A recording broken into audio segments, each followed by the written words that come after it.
What's up, everybody? How are you? My name is Sulatoriorm, and I'm from the section of Class 3B. I am from the groups of 3. A chart. This time, me and my group mates, LFM, Jayan, Charina, Ruth, Laarni, and Joel will show you in oral recitation, and after the video, we will have a short discussion about the poem. First, a poem must be magical by Jose Garcia Villa. First, a poem must be magical, then musical as a seagull. It must be a brightest moving, and a whole secret a bird's flowering. It must be slender as a bell, and it must hold fire as well. It must have the wisdom of bow, and it must kneel like a rose. It must be able to hear the luminance of dove and deer. It must be able to hide what it seeks like a bride. And overall, I would like to hover God, smiling from the poem's cover. Let's continue to give a brief discussion about the poem. The first two lines teach us that the poem must give the readers the experience of seeing magic and hearing the music just from reading. It is followed by, it must be a brightness moving, and hold a secret a bird's flowering, which can mean that a poem must lead the reader's vision to a different light, let them have a bird's eye view of following thoughts.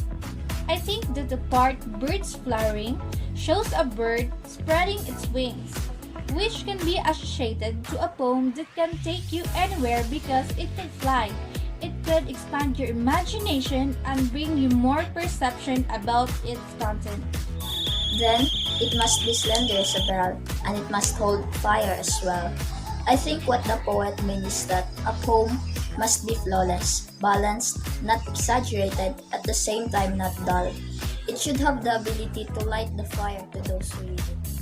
It must have the wisdom of bow, and it must kneel like a rose. I think it implies that a poem must be focused on its subject matter. It must hit its right spot just like a bow that always hits its target. So this line, and it must kneel like a rose, can be compared to a person who embodies the idea of valor and simplicity. So this line was using personification as a type of figure of speech, which means an attribution of a personal nature or human characteristics to something non-human. The poem continues with it must be able to hear the luminance of dove and deer. It suggests that poem should be able to empathize with the readers, for them to see the luminance of the dove and deer. On the lines of it must be able to hide what it seeks like a bride, the poem must not be literal. It should not directly state its meaning. The poem must let the readers know it by themselves by reading between the lines or analyzing it deeply could lead them to better understanding what it wanted to show them. There has its figurative language called simile, and where's the simile there?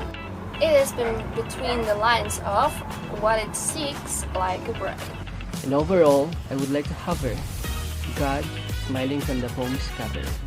This means that a poem must be something magical, that even a god will smile because of it. So all the readers of the poem must have a change of mood whenever they read it.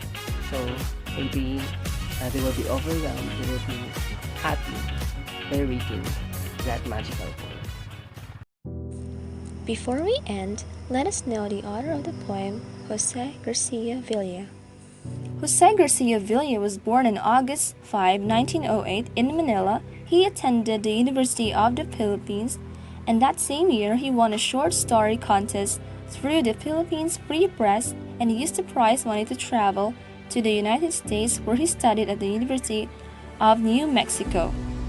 There, he became the only Asian poet in the community, where in 1933 his footnote to youth, Tales of the Philippines and Others, became the first book of fiction by a Filipino author published by a major United States-based press.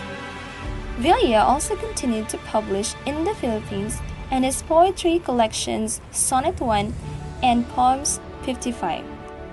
In 1943, he published his first poetry collection in the United States entitled Have Come, I'm Here, which was a finalist for the 1942 Pulitzer Prize. Villa was the recipient of numerous honors and awards, including a Guggenheim Fellowship, a Philippines Heritage Award, and in 1973, he was named as the National Artist of the Philippines, and he also served as a cultural advisor to the Philippine government. Poem is not just a mere play of words, but rather a word that is full of mysteries and wonders. This was perhaps what Jose Garcia is trying to imply in his poem, and the words of the poem mean exactly as what they speak. Well, a poem is indeed a whole lot of things. It soothes you, excites you, it also makes you laugh, and sometimes makes you cry.